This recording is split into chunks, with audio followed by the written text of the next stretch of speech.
If you're a game art student who is trying to specialize in material art, I'm sure you're having a lot of struggle to find out where to learn substance designer and how to take your next jump to make materials like this one. I'm sure you know where you can make your first steps, like for example on YouTube, to learn the UI, how to manage some nodes, how hide map information works, and many other basic things and materials you can find. But that is not going to really take you that far if you want to be a professional. There are many other things you can do, and there are many other resources you can get. That is why today I will show you 4 different ways you can pay in order to learn substance designer and be a professional. I'm going to talk about these 4 options because I have experienced them in the past, or I am doing them in the present in order to help other students. I'm going to tell you what I know about them, how efficient they are, and how much do they cost, so you can have a big screen of every single one of them and choose what is the best for you. So let's get started. The first one, and the biggest common sense of many game art students, are universities. Now, in many institutions around the world, you can't learn material art. In fact, they are not even teaching substance designer. Despite that, I add this to the list because there are some small amount of institutions that they are adding them into the program or offering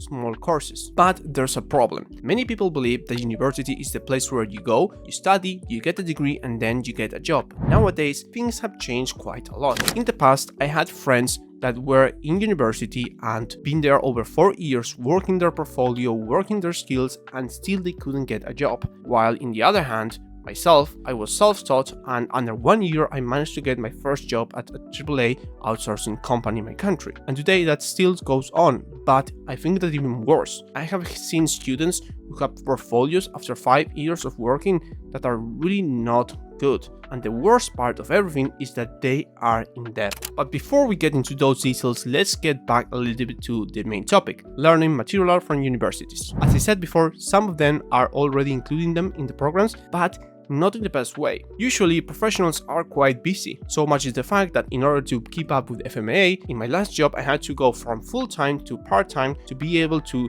keep up making content and mentoring students while also working in the industry. Now, why do I mention this? I mention this because it's really hard for universities to hire professional material artists that are currently working in the industry and know what's going on in order to teach you what you actually need to be a professional. What usually happens is that they have graduate students who didn't get a job and they found a way, or they got really excited about substance designer and managed to get the first steps and basics, and now they got offered the chance to basically teach a little bit in universities. Same can happen with maybe teachers they already have. They ask them, they show them the idea, teachers go, learn, and they then teach what they know. But again, this is not enough. Now, I'm not saying that they are monsters and what they do is bad, but it's not something I would recommend. And here comes the second point of why I wouldn't recommend a university if you're trying to learn to be a material artist. In the last month, I took over with 20 students at least, and 14 out of those 20 students told me that they were in debt with a university for over $140,000. That's a lot of money, and that's the minimum pricing I have here. There are way bigger pricings that I have seen,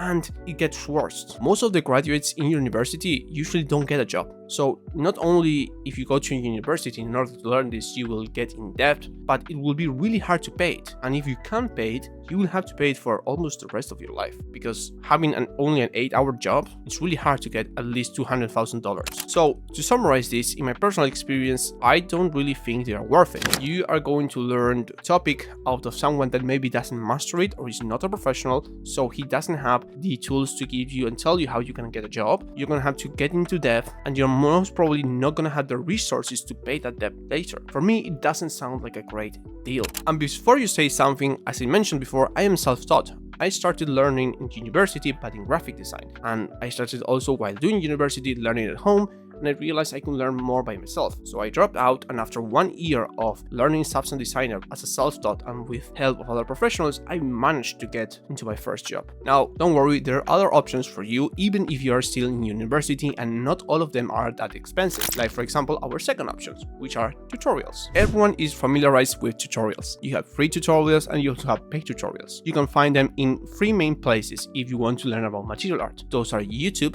Gumroad, and Artstation. Now, In YouTube, you will always find free resources, unless there's a YouTube channel with a Patreon, that in that case, you will have to pay the subscription in there. But in most cases, tutorials are a one-time purchase, so it's not that complicated. But there's a small issue. Everyone knows about tutorials, but not everyone knows how to use them. And yes, a tutorial is not something that you just watch and magically learn something. It is different. And I'm going to tell you why, because it's really specific. Human beings learn throughout challenge.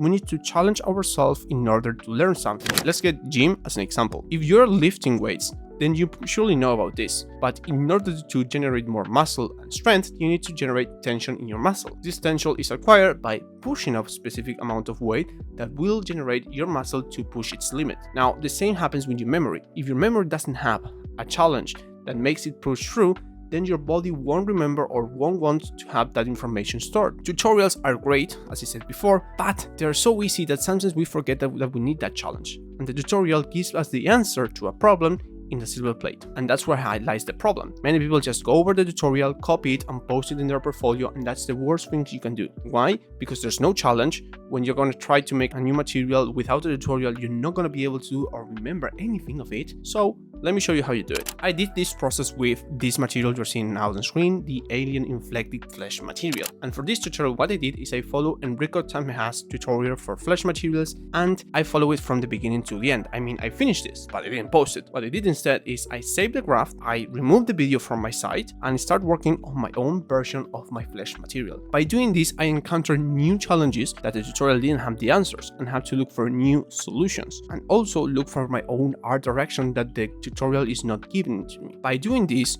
what you also will need is feedback, because tutorials usually give you technical and art direction. If you're not using a tutorial, then you might need to have that information from someone else to support you. Communities are great, and in these communities you can find a lot of feedback, like for example, Dynasty Empire or the Future Material Artist community. Now, when do you start paying for tutorials? Because you have free tutorials, why do you want the paid ones? Well, free tutorials are great to start up, like a Kickstarter. You can learn the UI, you can learn how to the basics of material art, maybe some texturing, but you're not gonna be able to know the more advanced materials. So first, go to YouTube and look for as many free YouTube tutorials that you can, and go over them and try to get as good as you can from them. When you feel you are really stuck, then go for self-help in communities. If you get a great job with a free tutorial plus the support of a community, then I do recommend you that you go and pay for a tutorial. Now, paid tutorials are not that expensive. They usually tend to be really cheap, going from $5 to $60 for a tutorial. But don't worry,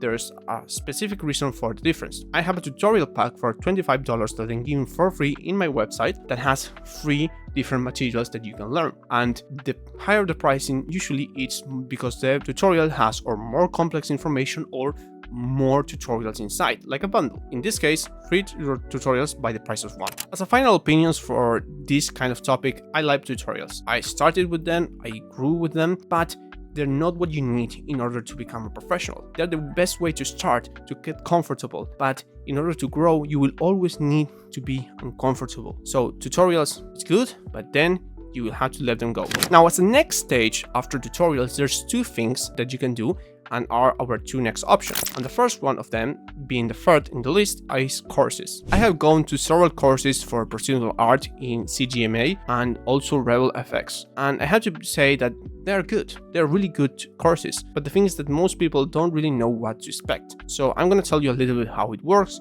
what are the profits and what are the consequences or even the negatives of working with these kind of things. Usually, courses work like this. There's going to be a mentor who is a professional, which that is great. And that professional is going to have a big project for you to make. He's going to record the how-to of every single step of this project. And they're going to give you those videos to you. Now, every single week, you're going to have a goal. And when you have a goal, every single week, you're also going to meet with your mentor. So basically, you go over the video they send you or the tutorial, you replicate what you see in the tutorial, and then you go to your mentor and ask for questions. And by the end of the term, you have a project that you can deliver. And even if you don't make it on time because something happened, you still have the recordings to finish the project. Now, this sounds great, but it's literally a tutorial with extra steps, and it's not that good as you might think, but still it's really good. Let's break it down into different steps. First, you're going to be doing or working in a project that your mentor did. That means that everyone will know that what you're doing is from a course,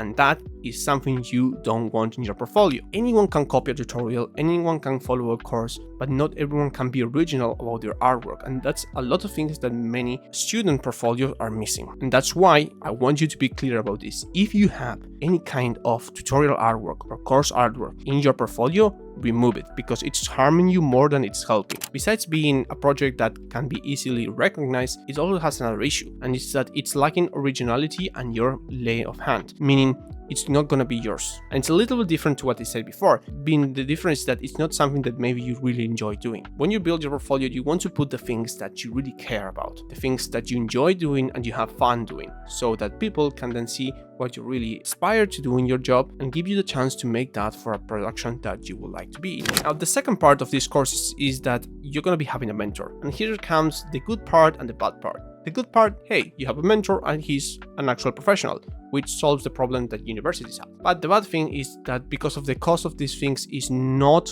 really that high, they had to put a lot of students. That means that sometimes what I was in some of these courses, I was with one mentor and 10 students for 1 hour. That's a lot of students for one person in a little amount of time. So that's a negative thing from these courses and something that I would personally try to avoid. But still, this is great first experience, and if you have the money and you can take the risk, go for it, because I don't think it's bad. Now, I said something about the pricing not being too high, but let me refrain why I say that. Normally, these kind of courses go between $150 to maybe $500. I know what you're thinking. As a student, maybe $500, it's quite a lot. But to be honest, if you go for a part-time job and you're living with your parents, then you can pay for that. So it's not that crazy of price as compared to maybe hundreds and thousands of dollars that other universities ask you for. So if you're a student who likes having the support of someone else, who likes interacting with other people and don't mind having other people around and still want to have the recordings of everything, these courses are great for you. And the best part is that they might seem a little bit expensive, but I still think they are quite cheap. However, our fourth option is going to be way more expensive, but it's the best option you have, and it's the one that helped me a lot to grow as an artist. I said this is the best option because I believe that this takes the best of what happened to me as a student that helped me to actually become a professional. Mentorships are great. And that's because mentorships are usually run by professionals, but nowadays we have a small, or let's say kind of like big problem now. And this problem divides in two main facts. First fact is that there are many artists who are claiming to have done things that maybe they hadn't and offering mentoring services. Now, you're asking, well, if they know how to do it, that's great. And I say, yeah, that's true. However, here comes the second problem. Most students, and I'm sure you do as well, don't know how mentorships works, because there are different ways of making mentorships and each professional does it in a different way. So sometimes it happens that there are artists offering mentorships, yes, for let's say a mid to low value price, and students pay the only amount of money they have to get mentoring and end up getting almost nothing. But don't be afraid, that usually doesn't happen. And if you know the artist that is offering you mentor and you trust him and you have seen his work in other places, then you're good to go. But still, you have one problem. You don't know how mentoring works because it's quite personalized. So let me explain you the 3 types of mentoring that I have encountered, one that I have experienced, and one of them is the one I apply to my students in the material art training program at FMA. Mentoring session number 1 is the one that I took as a student. And to be honest, it was the first time I went to a session and I was really scared. And the reason for that is because I didn't know how it was going to work and I didn't have much explanations, to be honest. And also I didn't ask to, so kind of my fault as well. So what happened is the following. Mentorings usually work this way. You go one-to-one with a professional and you work in a project of your own. Now, in this case, the mentoring that I experienced was a project that I had to bring to the scene and kind of like tell them what was my goal and work towards that goal with the mentor. Now, the mentor was not going to do any work for me. It was kind of more like art direction. He was not going to get into Unreal Engine or Substance Designer to show me things. He was just barely showing me and drawing over the concepts and screenshots of my work. Now, this is the kind of mentoring that is really nice if you know your technical craft. If you don't know your technical craft, you might want to look for someone who is going to explain not only the art direction, but the technical aspects of creating materials in Substance Designer. Now, the big question, when does a mentorship end? Mentors usually do is they charge you for a specific amount of sessions. They can charge you for a single session for 1 month, or even for 3 to 4 months directly. So you pay one time and that's it. You have the rest of the session saved. But if by the end of those sessions you haven't finished your project and you want to keep working with him, you will have to pay again. And we're going to talk about the pricing at the end of all these kind of mentoring sessions, because now we need to talk about mentoring version number 2. Now, mentoring version number 2 is what I call the course mentoring. And I have applied this name because it's actually a course, but with more benefits. Kind of weird to explain. I have recently seen from one of the big companies that launched their own learning and educational system, but to be honest, it sounds like a course with extra steps. But let me explain a little bit of how they do it. So how they do it is they choose a project for you, a project where you're gonna learn the best techniques you can as a material artist, texture artist, prop artist, or environment artist, depending what you want to do. They have a lot of versions. And from there, what they do is they record everything on how they did it. They give it to you that, and then you have,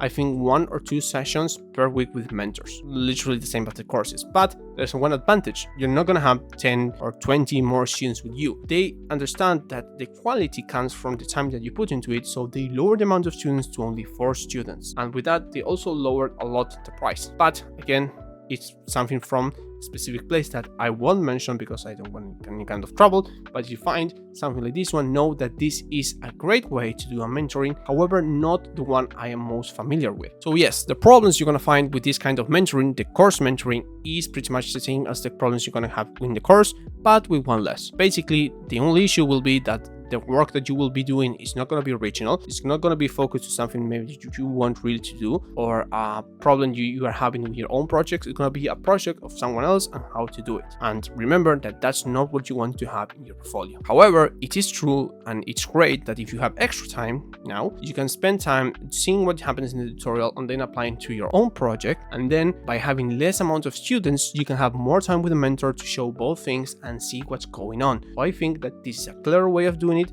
although a little bit tricky to call it a mentor. Now let's go for mentoring number 3, and this is the one that I personally designed for future material artists, called the Material Artist Training for Game Art Students. I'm adding this in the list because I've done it for the last year and a half, and I have over 40 students, and to be honest, I had a lot of fun with it, and I was able to learn a lot, so much that I was able to design even a newer model to teach students that I'll be showing next month. But I'm not gonna say anything about it yet, or at least that's what I'm going to believe. This kind of mentoring I'm offering to students is something I would have loved to have when I was also a student. And the reason for that is because I focused it specifically in helping you see the path and walk the path of being a material artist. As many other mentorships, we do it one-to-one, but our focus is not for you to replicate something I have or come with something you want. It's to find ourselves together what is it that you want for you as a professional and as a material artist, and aim to build that in a really small environment with a free set of materials. The goal is that after starting the project from zero, at the end,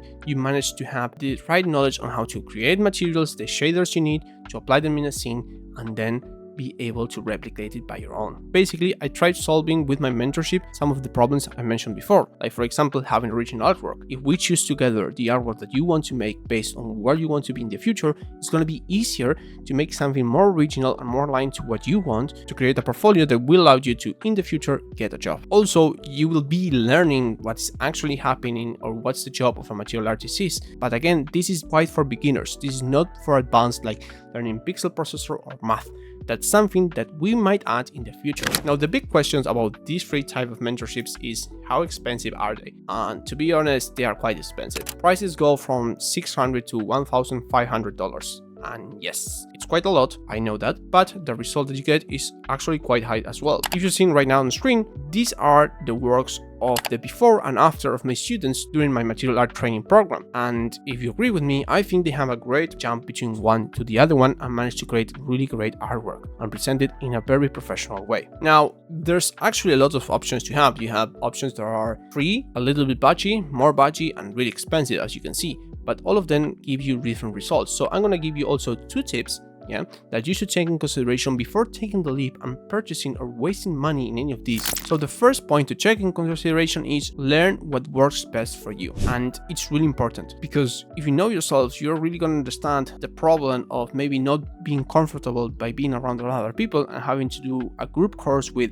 10 other people in a live call. It's going to be hard to you to speak if you're not an extrovert person. And many of us are not that extrovert. Well, maybe I am, but maybe you're not, and that is alright. So you need to try and see what are the best options. Now, if you are not a people person, then I think courses might not be for you, and the best options you have are mentoring and also tutorials. Tutorials, of course, is the best option, but the return on investment is not as big, of course. However, mentorings do have a lot of return, but you might need to get used to speaking with someone that you may not know and get to know them better. Now, one of the main things I can tell you about that is don't worry, mentors always like meeting their students. I don't take any student for granted. I always have a process where I have a call, I speak with them, I meet them, and I see how dedicated they are to what they're doing, if they are shy, if they're having any problem, or if it is someone who just wants to spend money on a new learning thing. It can be anyone. So it's nice to know your students, and I do all that all the time, and I know that other of my friends who are also mentors do that as well. So don't worry, speak with them. You might get to know someone who is really nice to you. Another point that is actually not one single point, it's two together, is check your budget and also check that it is for you. And I say this because I had done this in the past where sometimes I spend money out of emotion or because I saw an ad and I got really excited, but at the end I didn't really want it. Yes, and that's kind of what happened with my first mentorship. First mentorship I did was for environment art, but at the end I wanted to be a material artist. So it wasn't maybe the best option for me, and that's why it didn't feel right at the first time. Now, if you know that what you're choosing is right for you, then the next step would be to check your budget. If you're gonna pay for something, be sure that you have the money, pay it, and more. This is kind of a rule I always have. When I buy something, I always try to have twice as money as the price I'm paying. And I need to really see the result of what I'm paying. I mean, I need to see the return of what I'm paying. What I usually do is when I try to learn something new, I don't go and look only to what they say they offer in the courses. I go and look to their student work. If their student work is really good, then I might be joining. Once you get these 2 points sorted out, I'm gonna give you an advice. Take a shot. Even if it is with the less expensive to the most expensive, give it a try. You can always make more money. You can always take a 4-hour shift at Starbucks or at a coffee shop or at a restaurant and make money to pay those, because it's not crazy amount of money compared to hundreds and thousands of dollars of universities, and that money can be made back. What you can get back is the time that you are wasting but not trying to get the help needed to get the skills done. And today we're in an industry where a lot of studios are closing, there's more talent going around, you need to have better skills and you need to have a better portfolio. So if you really want to do this, do get into most of these places because it will make a change for you. Even if it's not that big, it will make a change in before and after, and there's always going to be an after where you will have to keep on working on yourself. But if you want to start for free, I have a free tutorial on my website that has been recently launched and you can go and acquire it there. I hope you enjoy it, and if you want to start with Substance Designer as a beginner, then you can go and get into this video. I'm not sure where it's going to be. It's going to be around here, but it's a beginner tutorial for Substance Designer. I'm sure it's going to be great for you. See you next time.